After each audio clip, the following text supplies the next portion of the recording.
محل بن خلیفہ طائی نے بیان کیا، کہا کہ میں نے عدی بن حاتم طائی رضی اللہ عنہ سے سنا، انہوں نے کہا کہ میں نبی کریم صلی اللہ علیہ وسلم کی خدمت میں موجود تھا کہ دو شخص آئے، ایک فقر و فاقہ کی شکایت لیے ہوئے تھا اور دوسرے کو راستوں کے غیر محفوظ ہونے کی شکایت تھی۔ اس پر رسول اللہ صلی اللہ علیہ وسلم نے فرمایا کہ جہاں تک راستوں کے غیر محفوظ ہونے کا تعلق ہے تو بہت جلد ایسا زمانہ آنے والا ہے کہ جب ایک قافلہ مکہ سے کسی محافظ کے بغیر نکلے گا اور اسے راستے میں کوئی خطرہ نہ ہوگا، اور رہا فقر و فاقہ تو قیامت اس وقت تک نہیں آئے گی جب تک مال و دولت کی کثرت کی وجہ سے یہ حال نہ ہو جائے کہ ایک شخص اپنا صدقہ لے کر تلاش کرے گا لیکن کوئی اسے لینے والا نہ ملے گا۔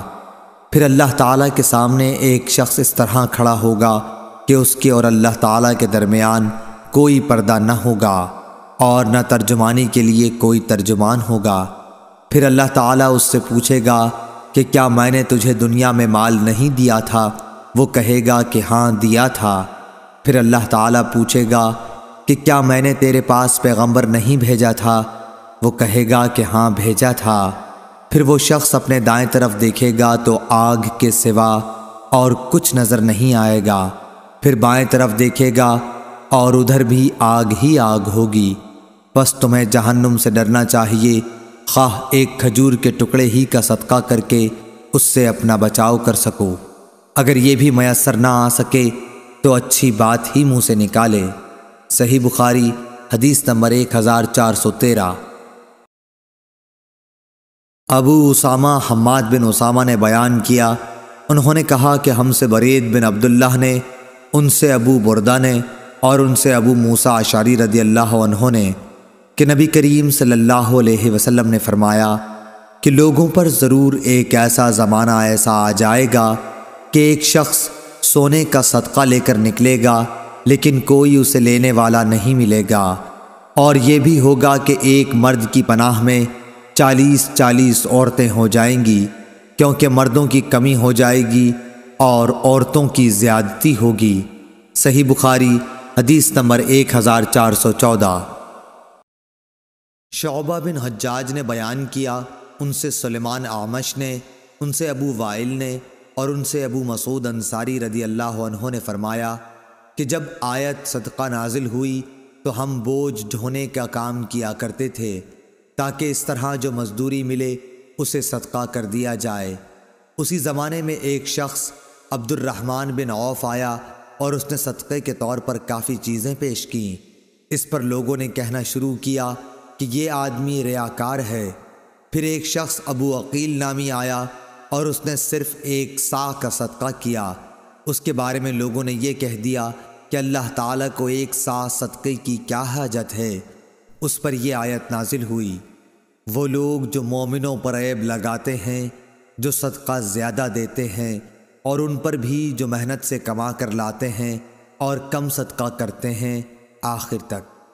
صحیح بخاری حدیث نمبر 1415۔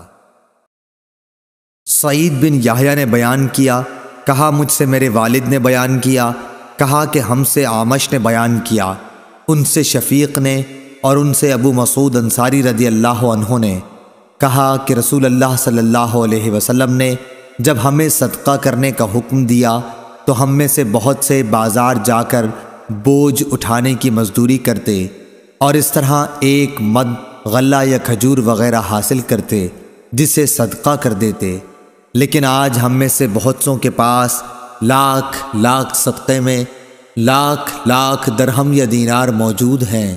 صحیح بخاری حدیث نمبر 1416۔ ابو اسحاق عمر بن عبداللہ سبیعی نے کہا کہ میں نے عبداللہ بن معقل سے سنا، انہوں نے کہا کہ میں نے عدی بن حاتم رضی اللہ عنہ سے سنا، انہوں نے کہا کہ میں نے رسول اللہ صلی اللہ علیہ وسلم کو یہ کہتے سنا کہ جہنم سے بچو، اگرچہ کھجور کا ایک ٹکڑا دے کر ہی صحیح، مگر ضرور صدقہ کر کے دوزخ کی آگ سے بچنے کی کوشش کرو۔ صحیح بخاری حدیث نمبر 1417۔ عبداللہ بن ابی بکر بن حازم نے بیان کیا، ان سے عروہ بن زبیر نے، اور ان سے عائشہ رضی اللہ عنہا نے کہ ایک عورت اپنی 2 بچیوں کو لیے مانگتی ہوئی آئی۔ میرے پاس ایک کھجور کے سوا اس وقت اور کچھ نہ تھا، میں نے وہی دے دی۔ وہ ایک کھجور اس نے اپنی دونوں بچیوں میں تقسیم کر دی اور خود نہیں کھائی، پھر وہ اٹھی اور چلی گئی۔ اس کے بعد نبی کریم صلی اللہ علیہ وسلم تشریف لائے تو میں نے آپ سے اس کا حال بیان کیا۔ آپ نے فرمایا کہ جس نے ان بچیوں کی وجہ سے خود کو معمولی سی بھی تکلیف میں ڈالا تو بچیاں اس کے لیے دوزخ سے بچاؤ کے لیے آڑ بن جائیں گی۔ صحیح بخاری حدیث نمبر 1418۔ ابو زرعہ نے بیان کیا، کہا کہ ہم سے ابو ہریرہ رضی اللہ عنہ نے بیان کیا کہ ایک شخص نبی کریم صلی اللہ علیہ وسلم کی خدمت میں حاضر ہوا اور کہا کہ یا رسول اللہ، کس طرح کے صدقے میں سب سے زیادہ ثواب ہے؟ آپ نے فرمایا کہ اس صدقے میں جسے تم صحت کے ساتھ بخل کے باوجود کرو، تمہیں ایک طرف تو فقیری کا ڈر ہو اور دوسری طرف مالدار بننے کی تمنا اور امید ہو، اور اس صدقہ خیرات میں ڈھیل نہ ہونی چاہیے کہ جب جان حلق تک آ جائے تو اس وقت تو کہنے لگے کہ فلاں کے لیے اتنا اور فلاں کے لیے اتنا، حالانکہ وہ تو اب فلاں کا ہو چکا۔ صحیح بخاری حدیث نمبر 1419۔ ابو زناد نے بیان کیا، ان سے اعرج نے اور ان سے ابو ہریرہ رضی اللہ عنہ نے کہ رسول اللہ صلی اللہ علیہ وسلم نے فرمایا کہ ایک شخص نے بنی اسرائیل میں سے کہا کہ مجھے ضرور صدقہ آج رات دینا ہے، چنانچہ وہ اپنا صدقہ لے کر نکلا اور ناواقفی سے ایک چور کے ہاتھ میں رکھ دیا۔ صبح ہوئی تو لوگوں نے کہنا شروع کیا کہ آج رات کسی نے چور کو صدقہ دے دیا۔ اس شخص نے کہا کہ اے اللہ، تمام تعریف تیرے ہی لیے ہے، آج رات میں پھر ضرور صدقہ کروں گا۔ چنانچہ وہ دوبارہ صدقہ لے کر نکلا اور اس مرتبہ ایک فاحشہ کے ہاتھ میں دے آیا۔ جب صبح ہوئی تو پھر لوگوں میں چرچا ہوا کہ آج رات کسی نے فاحشہ عورت کو صدقہ دے دیا۔ اس شخص نے کہا اے اللہ، تمام تعریف تیرے ہی لیے ہے، میں زانیہ کو اپنا صدقہ دے آیا، اچھا آج رات پھر ضرور صدقہ نکالوں گا۔ چنانچہ اپنا صدقہ لیے ہوئے وہ پھر نکلا اور اس مرتبہ ایک مالدار کے ہاتھ پر رکھ دیا۔ صبح ہوئی تو لوگوں کی زبان پر ذکر تھا کہ ایک مالدار کو کسی نے صدقہ دے دیا ہے۔ اس شخص نے کہا کہ اے اللہ، حمد تیرے ہی لیے ہے، میں اپنا صدقہ لا علمی سے چور، فاحشہ اور مالدار کو دے آیا۔ اللہ تعالیٰ کی طرف سے بتایا گیا کہ جہاں تک چور کے ہاتھ میں صدقہ جانے کا سوال ہے تو اس میں اس کا امکان ہے کہ وہ چوری سے رک جائے۔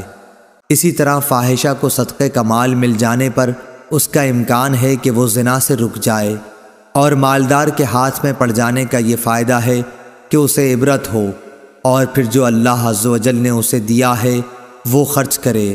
صحیح بخاری حدیث نمبر 1421۔ معن بن یزید نے بیان کیا، انہوں نے کہا کہ میں نے اور میرے والد اور دادا اخفش بن حبیب نے رسول اللہ صلی اللہ علیہ وسلم کے ہاتھ پر بیعت کی تھی۔ آپ نے میری منگنی بھی کرائی اور آپ ہی نے نکاح بھی پڑھایا تھا، اور میں آپ کی خدمت میں ایک مقدمہ لے کر حاضر ہوا تھا، وہ یہ کہ میرے والد یزید نے کچھ دینار خیرات کی نیت سے نکالے اور ان کو انہوں نے مسجد میں ایک شخص کے پاس رکھ دیا۔ میں گیا اور میں نے ان کو اس سے لے لیا۔ پھر جب میں انہیں لے کر والد صاحب کے پاس آیا تو انہوں نے فرمایا کہ قسم اللہ کی، میرا ارادہ تجھے دینے کا نہیں تھا۔ یہی مقدمہ میں رسول اللہ صلی اللہ علیہ وسلم کی خدمت میں لے کر حاضر ہوا، اور آپ نے یہ فیصلہ دیا کہ دیکھو یزید، جو تم نے نیت کی تھی اس کا ثواب تمہیں مل گیا، اور معن جو تو نے لے لیا وہ اب تیرا ہو گیا۔ صحیح بخاری حدیث نمبر 1422۔ خبیب بن عبد الرحمن نے حفص بن عاصم سے بیان کیا، ان سے ابو ہریرہ رضی اللہ عنہ نے کہ نبی کریم صلی اللہ علیہ وسلم نے فرمایا، 7 قسم کے آدمیوں کو اللہ تعالی اپنے عرش کے سائے میں رکھے گا، جس دن اس کے سوا اور کوئی سایہ نہ ہوگا۔ انصاف کرنے والا حاکم، وہ نوجوان جو اللہ تعالیٰ کی عبادت میں جوان ہوا ہو، وہ شخص جس کا دل ہر وقت مسجد میں لگا رہے، 2 ایسے شخص جو اللہ کے لیے محبت رکھتے ہوں، اسی پر وہ جمع ہوئے اور اسی پر جدا ہوئے۔ ایسا شخص جسے کسی خوبصورت اور عزت دار عورت نے بلایا لیکن اس نے یہ جواب دیا کہ میں اللہ سے ڈرتا ہوں، وہ انسان جو صدقہ کرے اور اسے اس درجہ چھپائے کہ بائیں ہاتھ کو بھی خبر نہ ہو کہ داہنے ہاتھ نے کیا خرچ کیا، اور وہ شخص جو اللہ کو تنہائی میں یاد کرے اور اس کی آنکھیں آنسوؤں سے بہنے لگ جائیں۔ صحیح بخاری حدیث نمبر 1423۔ معبد بن خالد نے خبر دی، کہا کہ میں نے حارثہ بن وہب خزائی رضی اللہ عنہ سے سنا، انہوں نے کہا کہ میں نے رسول اللہ صلی اللہ علیہ وسلم سے سنا، آپ نے فرمایا کہ صدقہ کیا کرو، پس ان قریب ایک ایسا زمانہ آنے والا ہے جب آدمی اپنا صدقہ لے کر نکلے گا، کوئی اسے قبول کر لے، مگر جب وہ کسی کو دے گا تو وہ آدمی کہے گا کہ اگر اسے تم کل لائے ہوتے تو میں لے لیتا، لیکن آج مجھے اس کی حاجت نہیں رہی۔ صحیح بخاری حدیث نمبر 1424۔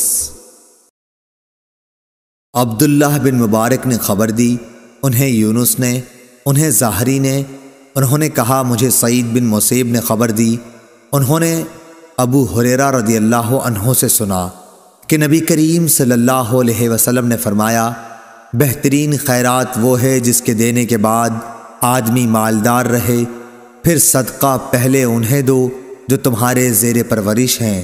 صحیح بخاری حدیث نمبر 1426۔